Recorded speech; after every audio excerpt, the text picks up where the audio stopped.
अध्यक्ष सतीश पूनिया मीडिया से मुखातिब हो रहे हैं, ये भी सुनिए।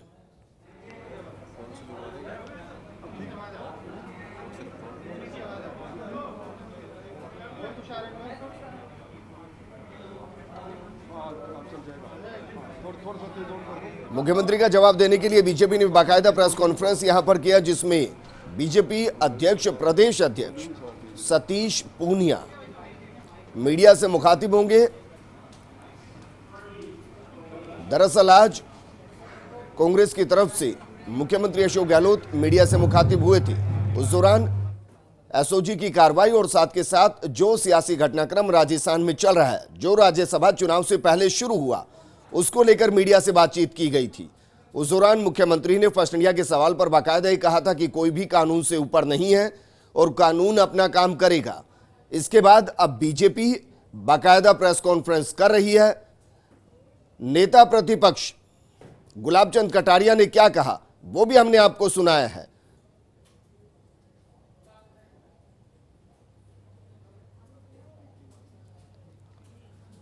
तो जयपुर से मुख्यमंत्री के बयानों का जवाब देने के लिए बीजेपी बाकायदा प्रेस कॉन्फ्रेंस यहां पर कर रही है। इस दौरान क्या कुछ बीजेपी की तरफ से कहा जाता है यह भी हम आपको सुनाएंगे। नेता प्रतिपक्ष गुलाब चंद कटारिया ने साफ तौर पर कहा कि कांग्रेस उन पर जो आरोप लगा रही है, खरीद फरोख्त में जो उनका नाम सामने आ रहा है, अगर वो सिद्ध कर दिया गया तो वो महज आधे सेकंड के अंदर राजनीति से संन्यास ले लेंगे। अब बीजेपी प्रेस कॉन्फ्रेंस करी है, लेकिन इससे पहले मुख्यमंत्री अशोक गहलोत ने प्रेस कॉन्फ्रेंस की थी और प्रेस कॉन्फ्रेंस करते हुए उन्होंने क्या कुछ कहा था यह हम आपको सुना रहे हैं, जरा सुनिए। बीजेपी के नेताओं ने तो मानवता और इंसानियत की सारी हदें पार तोड़ दी है।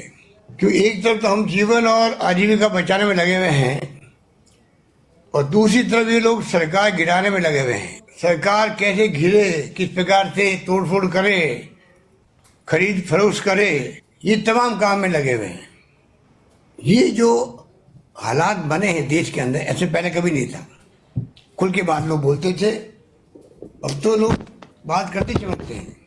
इसी रूप में आज एजेंसियों का मिसयूज कर रहे हैं, सीबीआई, ईडी, इनकम टैक्स। मेरा मानना है कि ये या कुछ भी कर ले, जनता का रॉबस्ट कॉमन सेंस एक्स्ट्राऑर्डिनरी देश के अंदर है। उन्होंने जब जब मौका लगा है तो सत्ता का तख्ता पलटने में देरी नहीं करी है। कानून से ऊपर कोई नहीं होता है, चाहे वो मुख्यमंत्री हो चाहे प्राइम मिनिस्टर हो। तो जो कानून कहेगा, कानून अपना काम करेगा, हम अपना काम करेंगे, तो हम पूरा कॉपरेट करेंगे। रास्ता में सरकार स्थिर है, स्थिर रहेगी, पांडा चलेगी और अगले चुनाव जीतने की तैयारी हमने लग गए हैं। तो मुख्यमंत्री ने क्या कुछ कहा ये हमने आपको सुना दिया, लेकिन बीजेपी भी प्रेस कॉन्फ्रेंस कर रही है और प्रेस कॉन्फ्रेंस के जरिए क्या कुछ कहना चाह रही है ये भी सुनिए। तो पूरे प्रदेश की जनता देखती है कि कोई न कोई जनता के हित का कोई निर्णय सबको सुनाएंगे। आप लोगों ने भी उसको सुनी और हम लोगों ने भी सुनी। मैं भी लगभग 38 वर्षों से राजनीति में हूँ। बहुत सारे राजनेताओं से सीखने समझने का, संपर्क का अवसर मिला। मुख्यमंत्री जी भी भले आदमी हैं, लेकिन इतना विचलित मैंने कभी नहीं देखा। और जिस तरीके की पत्रकार वार्ता में जो बातें कही, उससे साफ तौर पर नज़र आ रहा था कि उनके मन में हताशा, निराशा, बौखलाहट ये सब नज़र आ रही थी। और इस नज़र आने का कारण वो कांग्रेस के पुराने नेता रहे, उनका दर्द वाजिब है कि पूरे देश भर से प्रधानमंत्री माननीय नरेंद्र मोदी जी के नेतृत्व में, गृह मंत्री अमित शाह जी के नेतृत्व में कांग्रेस सिमटते सिमटते कश्मीर से लेकर कन्याकुमारी तक और अटक से लेकर कटक तक विचार से भी और व्यवहार से भी लगभग मुक्त हो गई बड़े प्रदेशों में गिनती करें तो केवल राजस्थान बचा है, नहीं तो 2.5-3.5 प्रदेशों में। लेकिन रोचक बात यह है कि मुख्यमंत्री जी इतने पर्यावरण प्रेमी हैं, इतने वन्य जीव जंतु प्रेमी हैं कि कभी वो घोड़े की बात करते हैं और आज बकरे की कर दी। अब कोई उनसे पूछे कि राजस्थान के विधायक ये बकरा मंडी कैसे हो सकते हैं, इसका जवाब उनको देना चाहिए। जिस तरीके की भाषा का इस्तेमाल किया, बेशर्मी जैसे शब्दों का इस्तेमाल किया। हाँ, ये बात जरूर है कि वो घोड़े और बकरे की बात करते करते हाथी को लुप्त कर देते हैं। ये जादूगर जरूर है कि हाथी का अस्तित्व ही खत्म कर दिया।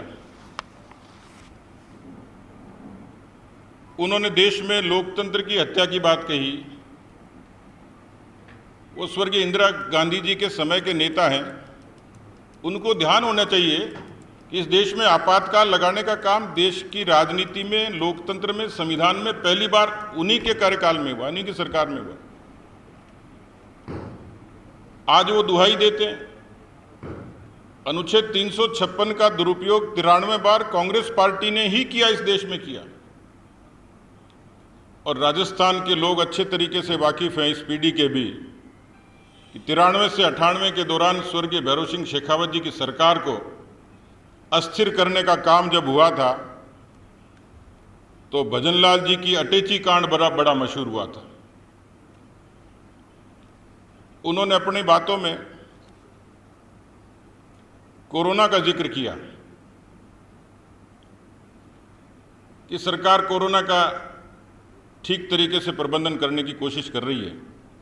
मैं पिछले दिनों की जो गतिविधियां देखता हूं, राज्यसभा चुनाव से लेकर और आज तक, 2.25 साल की सरकार की विफलता को छुपाने के लिए, कोरोना के प्रबंधन में फेल होने के लिए सिर्फ और सिर्फ प्रधानमंत्री जी पर, गृह मंत्री जी पर, बीजेपी पर और हम लोगों पर आरोप लगाने के अलावा कोई काम उन्होंने नहीं किया।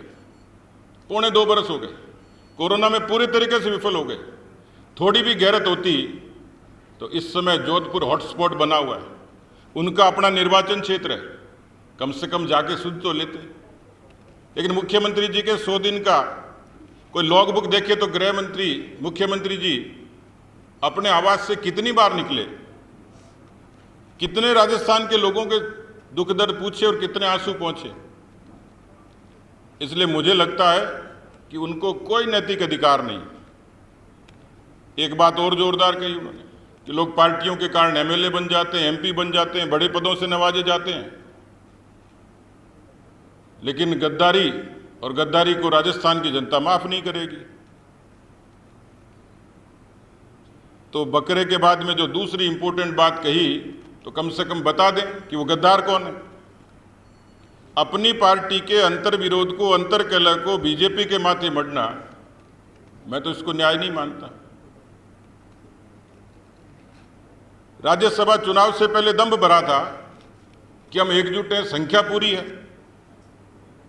फिर क्यों 10 दिन बाड़ाबंदी करी? कैसे समय में, जब कोरोना पीक पर था, 300 से ऊपर मौतें हो गई और वहां ऐसे 7 सितारा होटल में लोगों ने देखे किस तरीके से मौज मजे हो रहे थे। ये नैतिकता थी क्या? और यदि यही एकजुटता थी, यही ताकत थी, ऐसे ही लोकतंत्र उनकी पार्टी में है, तो फिर डर किस बात का? वो इस बकरे की, हॉर्स ट्रेडिंग की बात करते करते ये बता दें 2008 में क्या बहुमत था उनके पास, कैसे जुटाया, 2018 में कैसे जुटाया। जिस तरीके की बात वो करते हैं, हमने जब जो चीज कही कि 10 दिन के भीतर उस रिसोर्ट में किन किन से क्या बात हुई, उसको स्पष्ट कर दें, हम मान लेंगे ये राजस्थान के गांधी हैं। इतनी नैतिकता तो उनको स्पष्ट करना चाहिए कि उन लोगों से क्या बात हुई। और बात हुई, प्रमाण इस बात का है कि 45 सालों में कम्युनिस्ट पार्टी के कैडर ने जब मतदान का बहिष्कार किया कि हम किसी दल को वोट नहीं देंगे, इसी राजस्थान के उसी कम्युनिस्ट पार्टी के कैडर के एक वोट को भी लेने पर मजबूर कर लिया। तो ऐसी कौन सी परिस्थिति पैदा हुई? इसलिए वो नैतिकता की बात करते हैं, लोकतंत्र की बात करते हैं। मैं समझता हूं कि आज अच्छा होता कि राजस्थान की अराजकता, राजस्थान का भ्रष्टाचार, राजस्थान के अपराध, उन पर बात करते। एसओजी और एसीबी का डर दिखाकर किन्हीं रीजनल पार्टी के, किन्हीं निर्दलियों को डरा सकते हैं, लेकिन उस एसओजी को, एसीबी को राजस्थान के उस भ्रष्टाचार को रोकने में लगाते, उस मेवात में लगाते जहां 2 दर्जन से भी ज्यादा गैंगरेप की घटनाएं हुई। एक घटना में तो लड़की के बाप की हत्या तक हो गई, उसको लटका दिया गया फांसी पर। ऐसे अनेकों बेशुमार उदाहरण हैं। इसलिए जब वो गवर्नेंस की बात करते हैं, नैतिकता की बात करते हैं, भ्रष्टाचार की बात करते हैं, तो मुझे लगता है कि राजस्थान के मुख्यमंत्री जी को कोई हक नहीं है।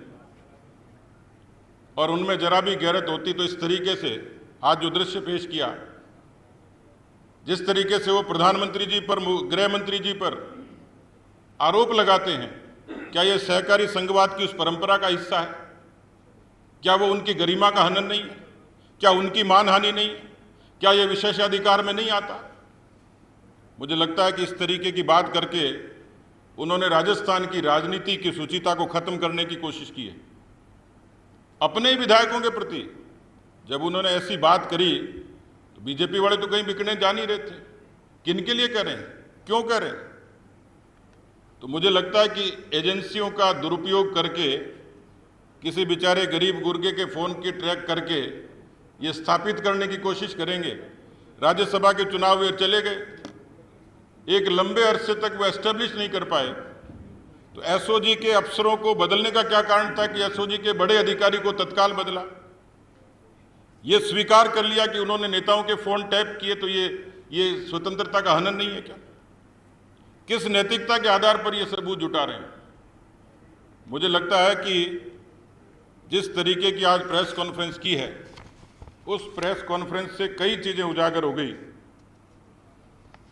उन्होंने पार्टी की गद्दारी का और बाकी चीजों का जिक्र किया,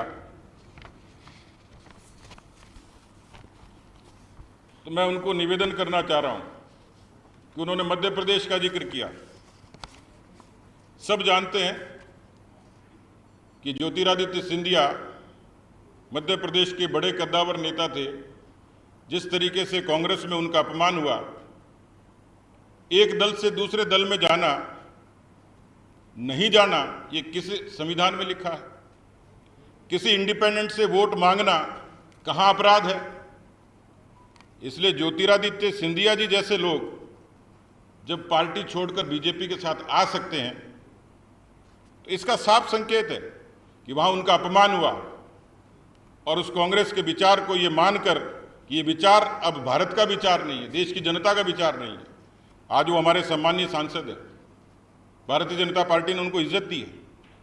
इसलिए कोई व्यक्ति किसी दल में आता है तो इस पर ऐतराज कहां? लेकिन ये बौखलाहट है। उन्होंने एक जोरदार रोचक बात कही है। उन्होंने कहा है कि 2023 में सरकार बनाएंगे और उसकी तैयारी अभी शुरू कर दी। बहुत अच्छी बात। एक सीरियल आता था मुंगेरी लाल के हसीन सपने, ऐसा ही है। 1.25 साल में सरकार थी, आगे की कब बनाओगे पता नहीं। ये तो भावी सोम शर्मा पितृकथा जैसा है। लेकिन जिस तरीके से आज उन्होंने बात कही, मुझे लगता है कि सारी हदें पार कर दी। राजस्थान की राजनीति की शुचिता को भंग किया, विधायकों को बकरा बताया, पहले घोड़ा बता रहे थे। तो कम से कम ये निश्चित कर लें, राहुल गांधी जी से मार्गदर्शन ले लें क्या बताना है। कई बार फिगर भूल जाते हैं, 35 करोड़ बता रहे थे, अभी 20-25 करोड़ बता रहे हैं। तो मुझे लगता है कि थोड़ा सा उनको या तो संगत का असर हो गया होगा, या मुझे लगता है कि उनको देश का नेता बनने की जल्दी है। कि यदि वो मोदी जी की, अमित शाह जी की और बीजेपी का विरोध करेंगे तो देश की जनता उनको जल्दी से पहचानेगी। लेकिन मुझे अफसोस हुआ कि उन्होंने नाम लेकर विपक्ष के प्रमुख नेताओं के, केंद्रीय नेताओं के, उन्होंने उस गरिमा का हनन किया है। और मेरा सख्त ऐतराज है इस बात पर, उनके दल में क्या होगा कृपया हमारे माथे पर नहीं डालें। मैंने पहले भी कहा था, झगड़ा उनका अपना, अंतर विरोध, अंतर कलह उनका, हमारा क्या लेने देना। हम तो कांग्रेस के इस खेल में दर्शक हैं और इसलिए लांछित करने का काम उन्होंने किया है। उन्होंने भारत की सहकारी संघवाद की भावना का, प्रधानमंत्री का अपमान करके उस भावना का अपमान किया।